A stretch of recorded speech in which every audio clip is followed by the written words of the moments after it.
just arrived from Montreal, together with Cynthia McKinney and Marlena Zembroya. And we just had about 5 minutes to rush to the event. Can I move this? Yeah, thank you. That's all right. Yeah.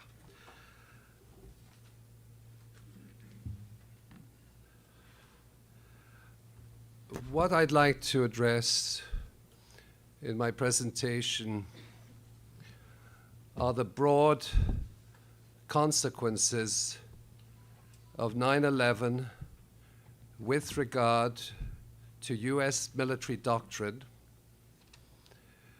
but more broadly, the pretext and justification which the lies surrounding 9/11 have given to waging a war of conquest under the banner of what we call the war on terrorism, or the global war on terrorism, which we could call the GWOT. Now, GWOT. Now, the GWOT was launched. I thought this was going to be a serious presentation, obviously. The global war on terrorism was launched late at night by the War Cabinet, which was formed in the afternoon of 9/11.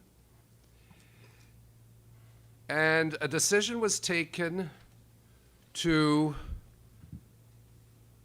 declare war on Afghanistan as a state sponsor of the 9/11 attacks. In other words, a sovereign country somewhere in Central Asia, on the grounds that Al-Qaeda and mastermind Osama bin Laden was behind these attacks, and consequently, Afghanistan, as hosting Al-Qaeda, was responsible for a military attack on the United States of America. And what is more important is that the following morning, without any evidence, nobody knew who had done it on the same day. But the following morning, Eastern European time in Brussels, the Atlantic Alliance met and invoked Article 5 of the Treaty of Washington, which essentially states that an attack on one of its members constitutes an attack on all of its members under the concept of collective defense. Now, immediately we see unfolding this notion of preemptive war, that this was an act of defense. This was a decision on the part of NATO to defend itself against the attack of a foreign country, and as a result, NATO didn't actually declare war on the 12th. It waited until barely 2 or 3 days before, based on some State Department document which was composed and never verified, and then they said, yes, we now rubber stamp the decision that we took tentatively on September the 12th. But needless to say, this tragic event of 9/11 was used as a pretext and justification to wage war on an impoverished country in Central Asia. There were diplomatic exchanges between Afghanistan and the United States. People say the Taliban, but this was the government of Afghanistan, whether we like them or not. And they sent, I think, on 2 occasions, if there's evidence that bin Laden is behind these attacks, we'd be happy to hand him over to American justice. And George W. Bush said, we don't negotiate with terrorists. That was his response. So that avenue was not taken.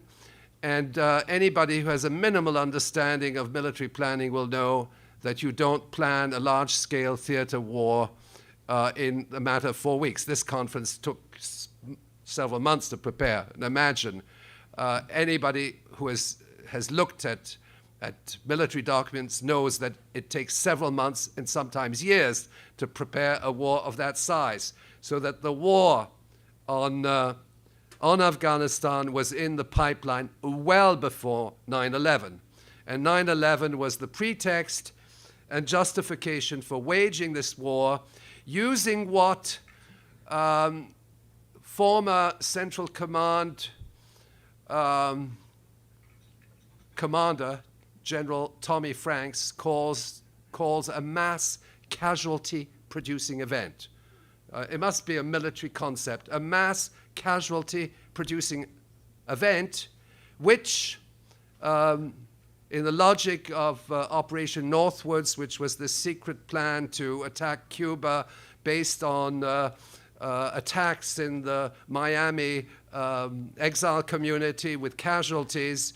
And that document envisaged precisely that. And then they said that the deaths of Cuban Americans would create a useful wave of indignation, which would then trigger a pretext and a justification to wage war on Cuba. That plan was never implemented.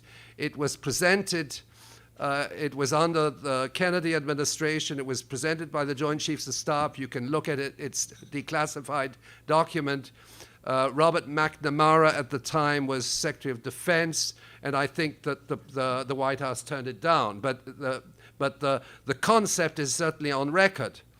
Now, what I'd like to address is the fact that this event of 9/11 initiated what we might call the Al-Qaeda legend, namely that Al-Qaeda and his leader Osama bin Laden constitute the outside enemy in the eyes of public opinion. And we saw that in the wake of these tragic events, immediately there was a mass mobilization of public opinion. And I don't think even sectors in Canada, I think everybody joined the bandwagon, virtually everybody, even trade unions, progressive organizations, and a few dissenting voices. My first reaction on the morning of 9/11, when George Tenet, head of the CIA, announced that Al-Qaeda and bin Laden was behind it, was twofold. One, of course, I was wondering how he could actually have done it from his hospital bed in Rawalpindi, because he was hospitalized, but we didn't know that at the time. So, but I then said to myself, but if Al-Qaeda is behind these attacks, who is behind Al-Qaeda? And I knew from the research I'd conducted on Yugoslavia in particular, but going back to the Soviet-Afghan War, that Al-Qaeda was an intelligence asset of the CIA, and this was amply recognized in numerous documents. And the response of the U.S. intelligence community was, yeah, we supported him, but he went against us. Okay, you can read that. I'm quoting literally from press reports, from intelligence reports. It's when an intelligence asset goes against his sponsor. Now, we were the sponsors of Al-Qaeda. It was for a good cause. It was to fight the communists in the Soviet-Afghan War, and we sent in the Mujahideen. We trained them in these CIA camps in Afghanistan and Pakistan. We set up the religious schools, the madrasas. We then contracted with our friends in Saudi Arabia to send in Wahhabi missions into Afghanistan to train these people. This is fairly well documented, and I don't think we need to extend the discussion on that. But the understanding of the intelligence community is he turned against us. In the wake of the Cold War, the jihad then started to target the Western world, and that 9/11 was an attack by Muslim terrorists. Now, the blowback, I can tell you that the blowback is a fabrication. It's an absolute fabrication, and that's absolutely crucial to an understanding of how this event then led to shifts in US military doctrine, even in nuclear doctrine, okay? Even in the use of nuclear weapons, because they even say we might use a tactical nuclear weapon, a mini nuke, against bin Laden or against Saddam Hussein. I know, I've read those documents inside out, and they actually say that. Now, when you look at a mini nuke, a B-6111, it's something of the order between 1/3 and 6 times a Hiroshima bomb, okay? So it's no small bomb. It's a bunker buster bomb, and that means you don't take out Osama bin Laden in his cave or in his hospital in Rawalpindi. Now, anybody who's been to Rawalpindi knows that it's a place which is swarming with US military advisors. So how did he get into his hospital on the 9th of September for kidney, for his kidney problem? And then when was he released from hospital? Either on the 10th or 11th, but his whereabouts were known. Donald Rumsfeld said, we don't know where he is. It's like looking for a needle in a stack of hay. Well, hello. Yes, bin Laden's whereabouts have always been known. Why? Because Al-Qaeda is a CIA intelligence asset and has always been an intelligence asset and continues to be an intelligence asset. So there is no blowback. And I will argue that there's a blow forward. There's a blow forward. I will discuss that later, but when the blow forward has to do with the fact that the main ally of NATO in the war theater in Libya is Al-Qaeda. And there's absolutely no ambiguity with regard to that, because the CNN is actually acknowledging it. But they say they're not Al-Qaeda, they're former Al-Qaeda, and that now they're pro-democracy, okay? But we'll discuss that a bit later. Shortly before 9/11, I was involved in researching the civil war in Macedonia. And in fact, I was in touch with the Prime Minister's office frequently by telephone and email, because what was happening is that a US military mercenary company called MPRI, Military Professional Resources Incorporated, were advising both the Kosovo Liberation Army, which was integrated by Al-Qaeda units, Mujahideen, and they were also advising the Macedonian Defense Forces. And they were in fact coordinating the war on both sides. What happened now, just barely 2 months before 9/11, it hasn't been much publicized. The Mujahideen were caught red-handed with their US military advisors. These are all former commanders of the US military. They're senior commanders. And they were caught red-handed together in the same unit or guerrilla unit. And this was this led to a political scandal in Macedonia. The Prime Minister made statements and so on, so that barely a few months before 9/11, I knew that the intelligence asset was still working for the CIA and was still being used in covert operations. But then I also knew, and that's important, that Al-Qaeda or Al-Qaeda-affiliated organizations. Al-Qaeda is a very elusive concept. It includes quite a number of different organizations. But Al-Qaeda units were also being used in Bosnia in the early to mid-90s, integrating the Bosnian Muslim Army, and subsequently in the Kosovo Liberation Army, where Al-Qaeda was in fact involved, and they were also involved in training and so on, to the extent that even people from different parts of the Muslim world were buying real estate in Kosovo at the time.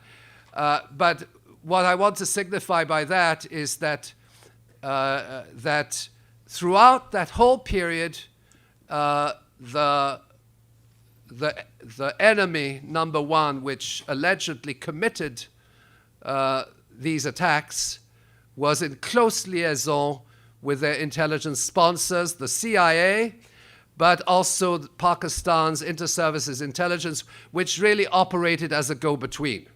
Pakistan ISI was in touch with the terrorist organizations, the various organizations like Lashkar and Jaish in Pakistan, which were also involved in the training camps and so on. And that relationship has been maintained to this very day. The Pakistan Inter-Services Intelligence is virtually a subsidiary of the CIA, and it acts on behalf of the CIA.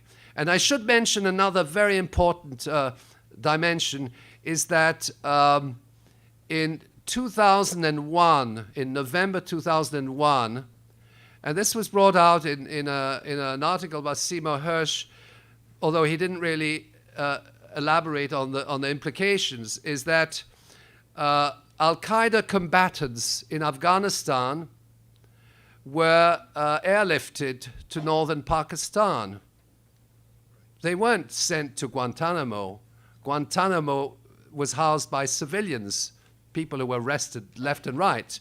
The actual Al-Qaeda fighters were airlifted, and they were airlifted in military planes, and they were taken to northwest Pakistan, Waziristan, and that constitutes a new frontier, which today is the object of the drone attacks. So in other words, this is a very diabolical operation. You have to sustain these organizations as enemies of America, but also as assets. Now, an intelligence asset doesn't necessarily mean that these Islamic organizations know who their sponsors are. That's the whole point. An intelligence asset could be any one of us, okay? It's an instrument of U.S. intelligence, and it goes through different layers. And in this case, Pakistan ISI was a very important relay in implementing U.S. intelligence operations. Now, I think from my standpoint, and I focused mainly on geopolitics, I've focused on some other aspects of 9/11 which have been covered in these hearings, but the geopolitics of 10 years of war, that was in fact the theme of our conference in Montreal. 9/11 has unleashed a roadmap of war and destruction. We are at the crossroads of the most serious crisis in modern history. I think that's not an understatement. And the war on terrorism is part of that process because it gives a justification to wage war on humanitarian grounds, so that you wage the war not against countries, but against what they called non-state entities, which came again into the jargon, and that I think is very important. It provided at each stage, Afghanistan, Iraq, of course, it was another pretext, but in ultimately, the war on terrorism was also fought on the basis of the fact that there were terrorists with dirty bombs and so on. If we remember Colin Powell's presentation to the Security Council of the United Nations in February 2003, preceding the invasion of Iraq. And ultimately, the war on terrorism has been a continuum.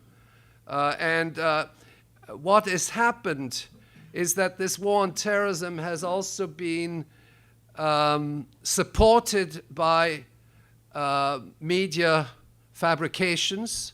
I think that 9/11 is the onslaught, and that's why 9/11 Truth is so important. 9/11 is the onslaught of war propaganda, a higher level of war propaganda, where and that actually happened immediately on the 12th of September.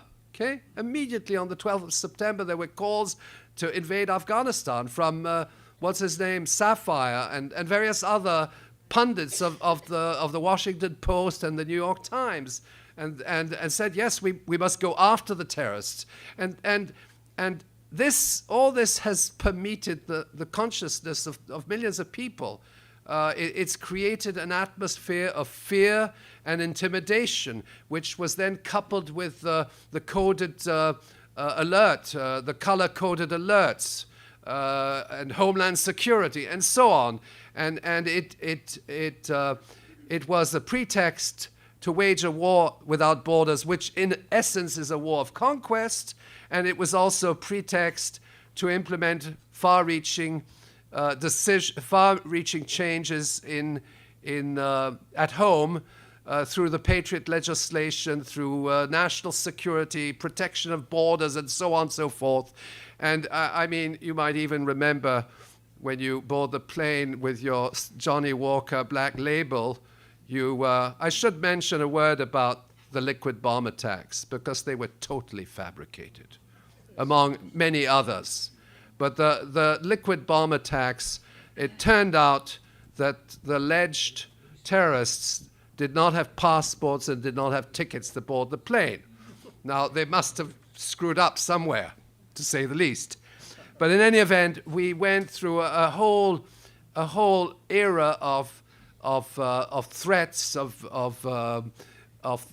attacks on America. Okay, attacks on America on the one hand, whereas in fact what was happening was large-scale theater wars waged by America against countries around the world in various forms, either theater wars or covert operations or regime changes, and all of this was carried out under the banner of fighting the outside enemy, the elusive enemy, Osama bin Laden and Al-Qaeda. And as you know, we saw, first of all, we see Al-Qaeda in Iraq, then we see Al-Qaeda in Yemen, Al-Qaeda in Africa. We had subsidiaries of Al-Qaeda virtually everywhere, you know, and wherever the United States needed to intervene militarily, they used the pretext of Al-Qaeda in Yemen or Somalia or wherever, under different names, and of course, corroborated by media reports, etc. And in all cases, I can assure you, these are instruments of US intelligence, or MI6, or Mossad, and there's a collaboration between them. What I think is of concern to us is that the 9/11 big lie sets the stage for what I describe as the American Inquisition. The nature of an inquisitorial doctrine is very different to actual disinformation. There's a subtle difference, because media disinformation is that you hide the facts and you obfuscate certain things and you lie. An inquisitorial doctrine is quite different. You don't necessarily need to lie. You don't obfuscate the torture camps in Guantanamo. In fact, you do exactly the opposite. You make them visible. Why? Because ultimately they are accepted as something which we can do. So torture then is accepted because we need to go after the bad guys. Okay, and so that an inquisitorial doctrine is based on essentially on enforcing the lie as the truth. Okay, it's not by obfuscating the truth and saying, no, well, this, that, and other. It's actually inverting the truth. It's transforming the lie into the truth. And then what happens is that this becomes a consensus. Responsibility to protect in Libya is a consensus. But in reality, what is it? It's the killing of thousands of people. And we've been following this war, and I can assure you that reports that are published our correspondent of global research, Darius Nazarroya, who's in this room at this moment, has reported back from Libya, and the atrocities committed by NATO have not been mentioned in any of the media. And responsibility to protect becomes the logo. It becomes something that we accept, and so on and so forth. And so an inquisitorial doctrine imposes itself as a consensus that you do not challenge, because it emanates from the highest authority of the land, not only from the head of state and the U.S. Congress, but from Ban Ki-moon, Secretary General of the United Nations, from the ICC criminal courts, and so on. Everybody toes the line, and everybody is committed to going after bin Laden. Okay, maybe I'm exaggerating. Let's say going after Al-Qaeda. But again, it's the war on terrorism, and then it's supported by and financed by Islamophobia, and so on and so forth. And 9/11 is the ultimate, it's like Adam picked the apple. So it's the starting point. It's the starting point of this discourse and dogma, which permeates every area of society, and it cannot be challenged. It cannot be challenged. It can certainly be challenged in terms of factual information, but then people dismiss those facts because the Inquisition does not allow you to accept the truth. And so what I'm saying here is that the lie becomes the truth, and the truth ultimately becomes a conspiracy to challenge that consensus. And there's a NATO consensus now in Libya. There's a NATO consensus in Syria. But what is not reported is the fact that the war on terrorism is waged not against the terrorists, but with the terrorists. So that I call that the GWAT WTT, okay? I should get intellectual property rights on that, but GWAT WTT means with the terrorists. Now, GWAT with the terrorists signifies that in every single one of these military operations, the terrorists have been waging a guerrilla warfare on the ground, paramilitaries often trained by special forces, in Bosnia, in Kosovo, certainly in Afghanistan. Well, in Afghanistan it's a bit more complex, but in Iraq, as of 2004, when John Negroponte was sent as ambassador, his term was only for 1 year. His task was to put together the death squadrons based on the Salvador option, which he had applied in Central America in the 1980s. And these death squadrons were there as an instrument to obscure the role of the invader and weaken the resistance movement. Now, in Bosnia and Kosovo, we have documents which prove unequivocally that the United States the United States as an entity was supportive of Al-Qaeda. And we get it really from the horse's mouth, which is the Senate Republican, it's the Republican Party Committee of the U.S. Senate.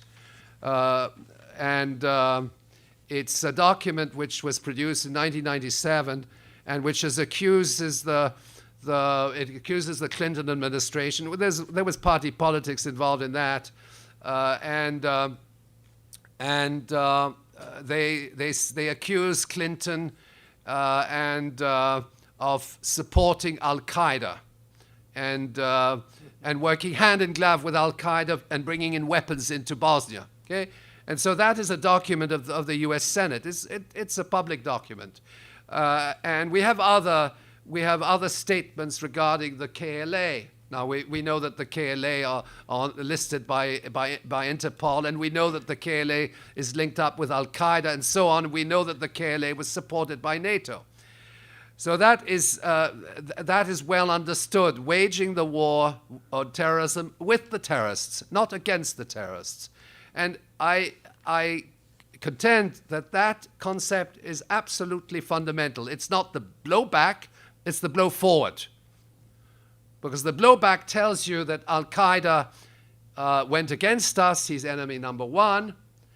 And the blow forward tells you that there's been a continuous relationship between entities of US intelligence, Western intelligence generally, on the one hand, military as well, and entities linked up to the Islamic Jihad, what we now call as Al-Qaeda affiliated organizations.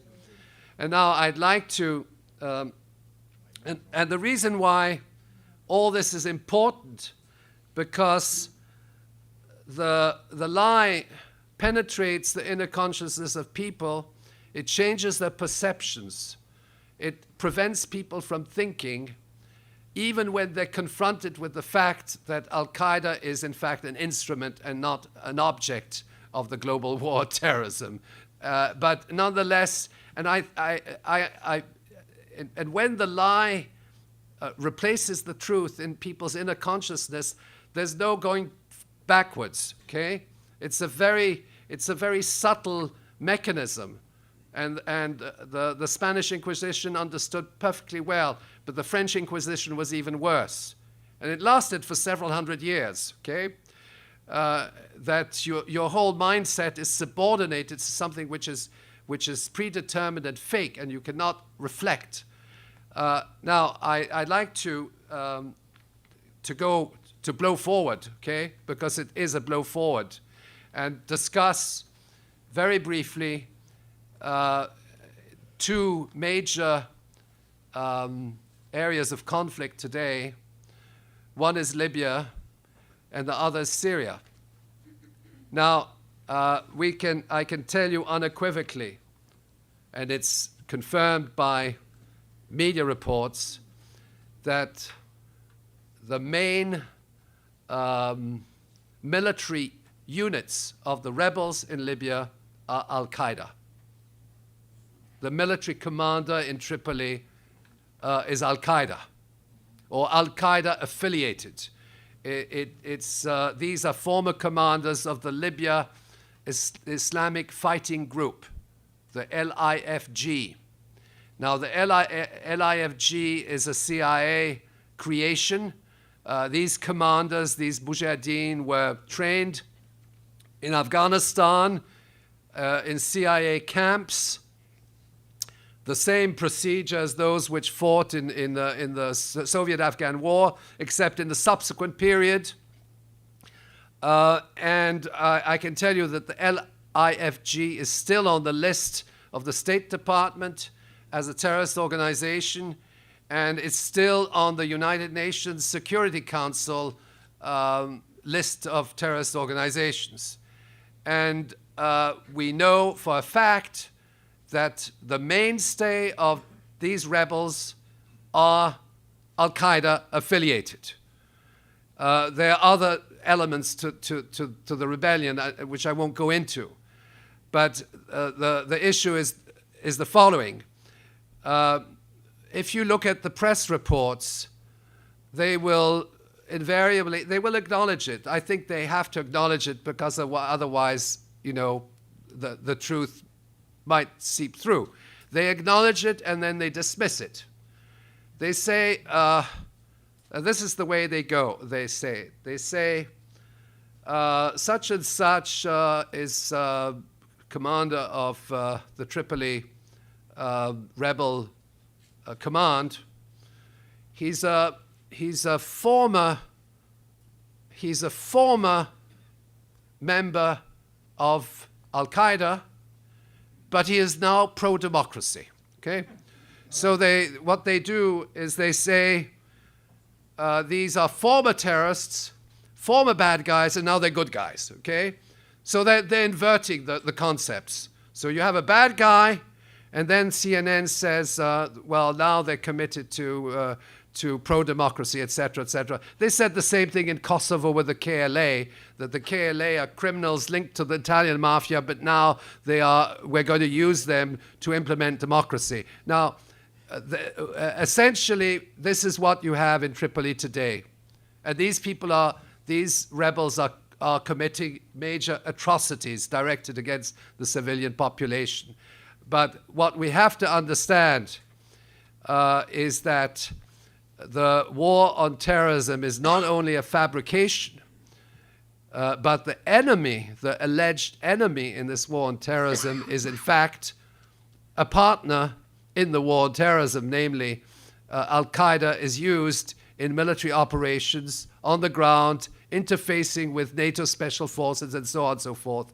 And ultimately, this, I think, for us is very important that we can refute, because ultimately, if the war on terrorism is no longer accepted and doesn't have its legitimacy, the whole construct of military doctrine collapses like a deck of cards. And that's why 9/11 truth is so important. The whole construct of global war on terrorism, it's not to say that they won't find other pretexts, but they won't be able to justify their war by lying to us and saying, so when I say the global war on terrorism is a WTT, okay? Global war on terrorism with the terrorists. And it is not a blowback, but is a blow forward. And present-day wars in Libya are conducted by Al-Qaeda units on the ground. In Syria, we have a situation which is not quite the same, but what has happened is Salafist, Muslim Brotherhood brigades have entered into Syria and are involved in acts of terrorist acts directed against public buildings, acts of arson, killing of police and armed forces and civilians, which then has led to response by the security forces. Certainly the government of Bashar al-Assad bears a burden of responsibility in this, but we have to understand what triggered the crisis in Syria. And the crisis in Syria was triggered by Al-Qaeda affiliated units infiltrating protest movements and shooting. And they're shooting on civilians, that's well documented, and they're shooting on people. They're even shooting on Christian communities. And this is consequently not a protest movement, it is an insurrection.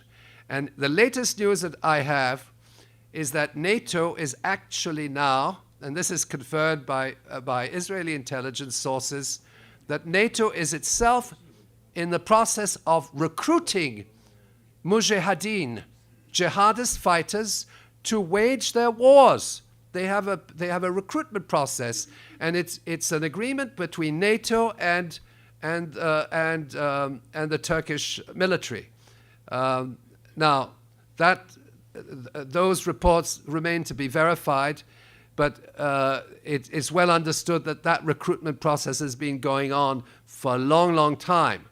And those brigades are there precisely to perform a terrorist role which is used to destabilize societies, create sectarian violence.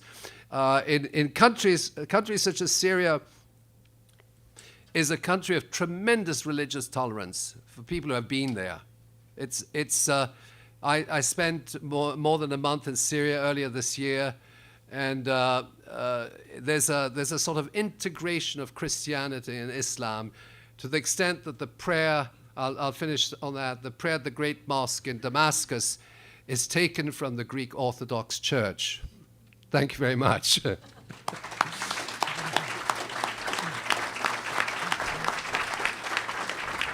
Thank you, Professor Chossudovsky. We'll take questions from the panel now. Judge Impasumato. Thank you. Thank you, Mr. Chossudovsky, for your conference, for your witness. And I ask you that I ever read the news that you discovered the 12th September, the meeting that happened in Washington in department between the chief of ISI, Omer Hamad, and the chief of the CIA, and other politician. And you told about this meeting that it was an ambiguous meeting. It was the danger of the complicity of the obstacle of investigation. This is one question. Another question that is that you accuse the United States administration of covering and stopping the investigation. I ask you if you know that Richard Clarke, the former chief of terrorism in Washington, told recently to French German television that the CIA was aware about the imminent attack of September 11, and about the fact that the two hijackers, Samdi Khaled Al-Midar and Nawaf Al-Amzi, on January 2001, landed to Los Angeles airport and has been received by Omar Bayoumi, a Saudi, former defense ministry employer, a Saudi intelligence operator. And he accused, Richard Clarke accused the CIA to have stopped the FBI, non giving FBI this information, so FBI could not investigate about these two terrorists when they arrived to airport of Los Angeles. Excuse me, I have a lot of questions, but this is enough for us. Yeah. Let me answer the first question. The first one? Yeah. Now, you have the book. Yes, I have the book. No, I have to refresh myself because I wrote this 10 years ago, and I've been involved in a whole series of other things. But this visit of General Mahmoud Ahmad was very important because he's head of the ISI, and at the same time the ISI is known to support the terrorists. Okay, but this is not should come as no surprise because in effect the ISI and the CIA work in tandem. But I should mention that prior to his arrival in the United States on September the 4th, there were meetings between two members of the U.S. intelligence community who were in Pakistan. They were in Rawalpindi, meeting with their counterparts. That was Bob Graham and Porter Goss. Okay, now Bob Graham and Porter Goss were in Rawalpindi in late August, right? I can't recall exactly when they left. I think it was around the 28th of August, okay? Now, my memory fails me after 10 years. And then on the 4th, and they had consultations with President Musharraf and with counterparts in the military and intelligence community of Pakistan. So that was less than 2 weeks before 9/11. Now then they go back to Washington, and I don't know whether Ahmed actually came with them or he came on a separate plane, but I documented that he arrived back in he arrived in the United States on September 4th. Okay. September 4. On September 4th, yeah. And he stayed there until Yeah, and then, well, 12, then until 12. let me give you the 13. timeline, okay? From the 4th to the 9th, he meets his U.S. counterparts, including George Tenet, okay? Now, on the 9th of September, you might recall, was assassination of General Massoud, leader of the Northern Command, not necessarily related to his visit. And then on the morning of 9/11, the general was having breakfast at the U.S. Congress, right? And when the attacks occurred. Now, there were various reports of the general having contacts with the alleged terrorists, and then there was an Indian intelligence report and so on. I must confess right now that while all this occurred, it does not, it does not, in retrospect, I may have thought that at the time, it does not support the thesis that Al Qaeda was behind the attacks. Okay, and in response, I haven't looked into this Richard Clarke thing, but I think it's very dubious. It's very dubious because essentially what he's saying is, yes, the CIA knew that Muslims were going to attack, and when we have ample evidence through all the research that's been done by Richard Gage and David Ray Griffin that Muslims were not, okay? But now we're saying, oh, the CIA did this, that, and in fact, that's part of the disinformation campaign, I think that this general was there to, he was there also to create the legend, okay? Now, whether maybe he was in touch with potential terrorist cells, but those terrorist cells did not commit were not behind 9/11. We don't have evidence to that effect.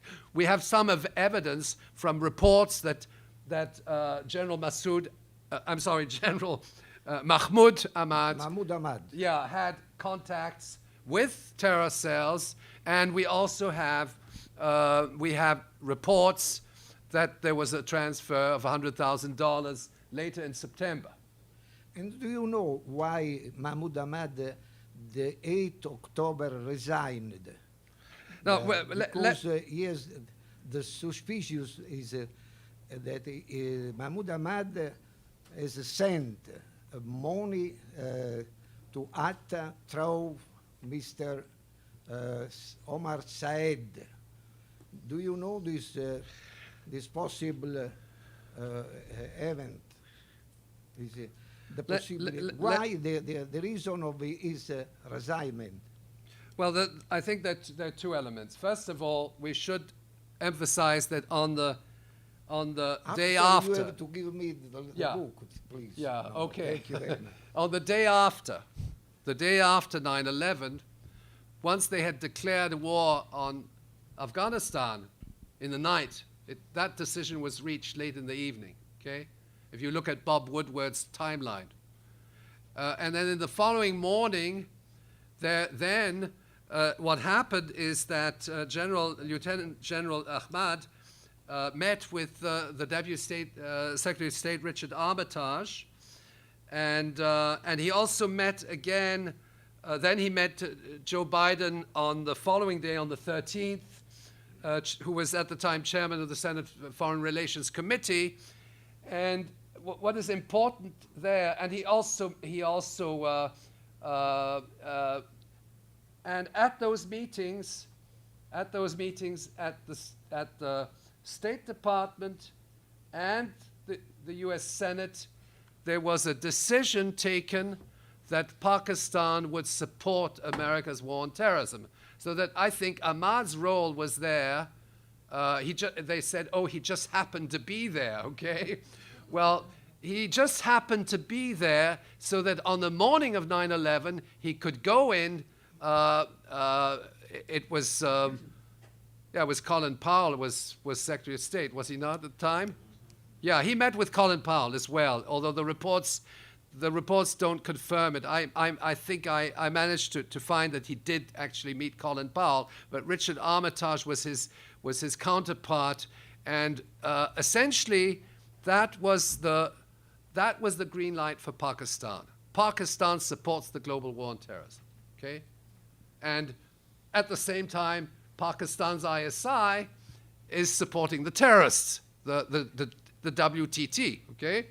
So that in effect, there was both an intelligence op, and then there was also a diplomatic operation which consisted in giving the green light to that war on terrorism through America's ally in Pakistan. And Pakistan was, of course, very important because it was from there that a lot of the attacks and the invasion was carried out. Yeah. No, please finish. No, I think Okay. I'm Thank all you, right. Thank you. It is Yeah. very, Okay. very important what you Yeah. say. Thank you, But Judge. It I'm is just. possible to suppose that Mahmoud Ahmad was an agent double, because somebody in Indian government told that he was CIA agent. He told that. He was a CIA agent. There's absolutely no question he's a CIA agent. He's head of Pakistani intelligence. He can't be otherwise. He takes his orders from Washington, from Langley. No, because he was protected by US administration. He has been protected.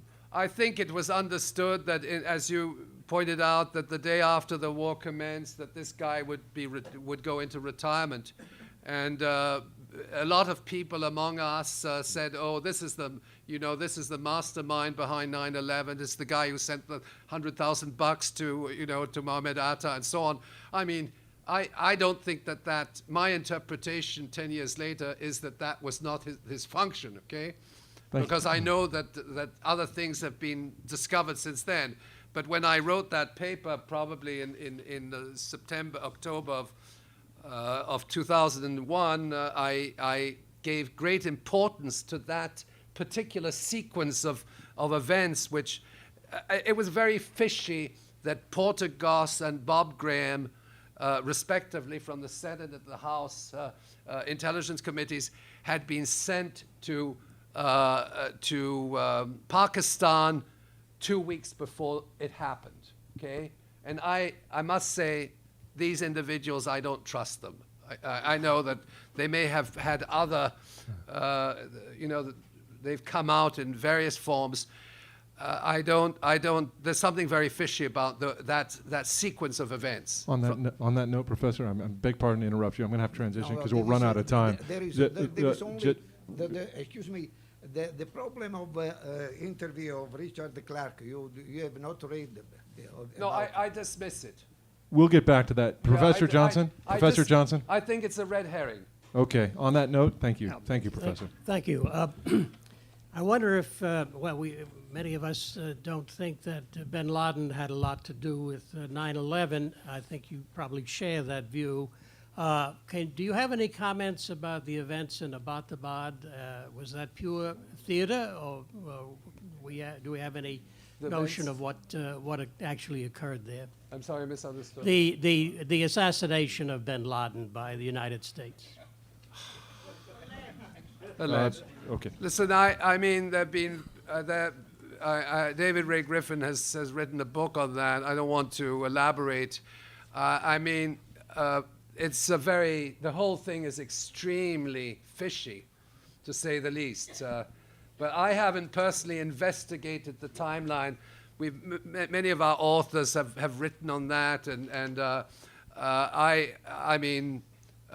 but what is more serious is the fact that the SEAL unit, which was involved in that operation, has been eliminated in a helicopter crash. And I think that's certainly a relevant, Different group. that's a relevant element in one's understanding. Audience, please, I beg your pardon to keep the thoughts to yourself. We have very little time here to proceed. Yeah. Professor Jenkins, and then Professor Lee, and we'll have to end on that.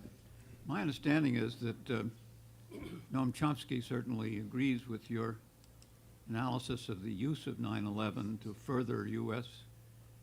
interests in generating an all-out war on terror and perhaps its other imperial interests. But he thinks that they were simply exploiting this occasion. He doesn't feel that the U.S. generated this occasion or made it. Now, I'm wondering whether there's anything in your analysis of what 9/11 started for the U.S., made possible, that in itself suggests that they were doing more than exploiting an event which they did not control.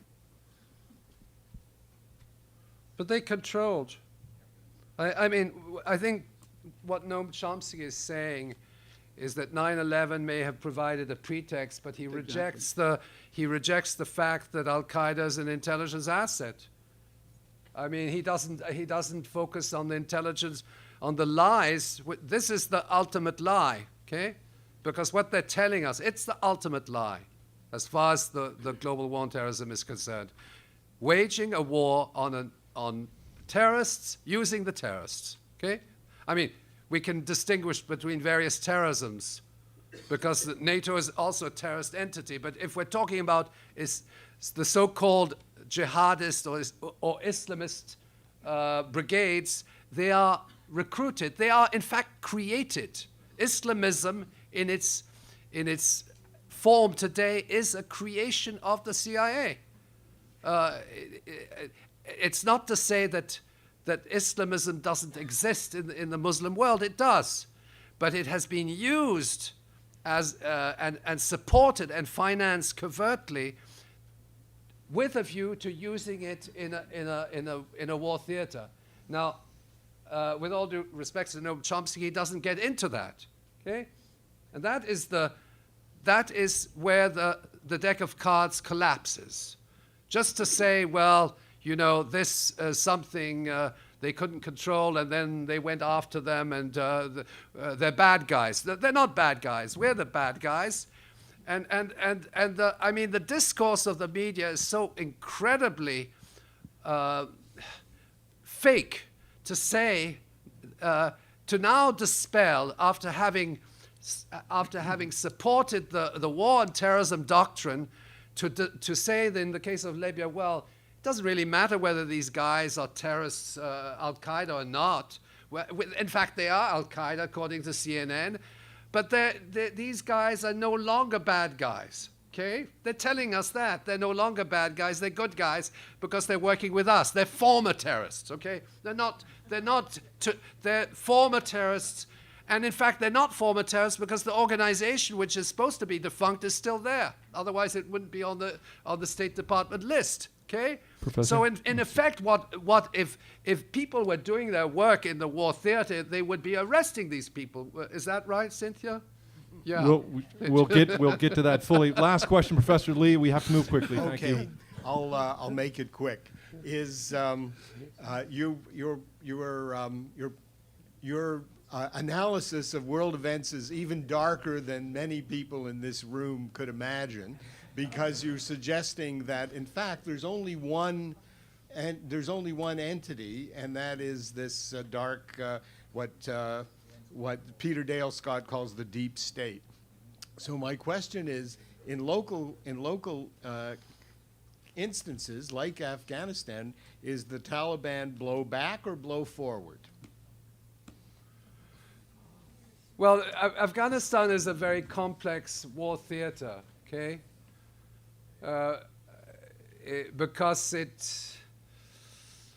I'd not like to answer that in relation to Afghanistan because the complexity of what's going on.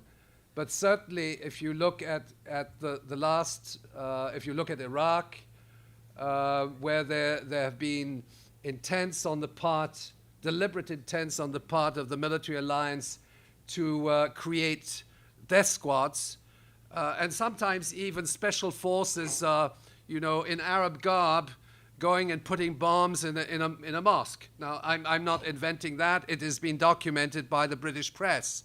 That happened in the Basra bloods.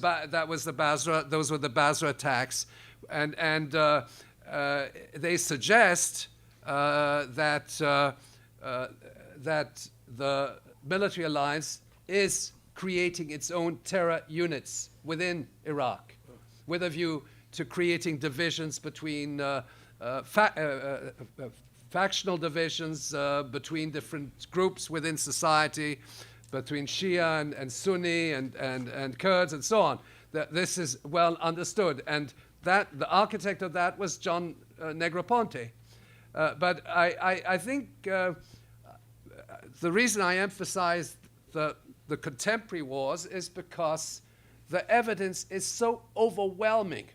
It is so overwhelming, and the statements to the effect that NATO is recruiting mujahideen suggests that the blowback is a lie.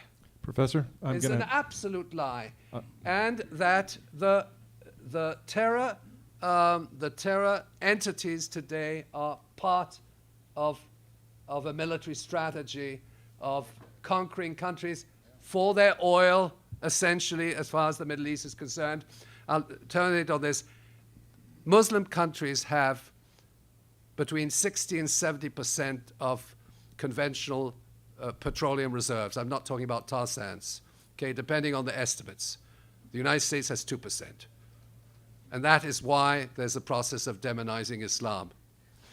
If there had been Buddhists living in these oil-producing countries, we would have demonized the Buddhists. Thank you, Thank sir. you very much. Thank you, Professor.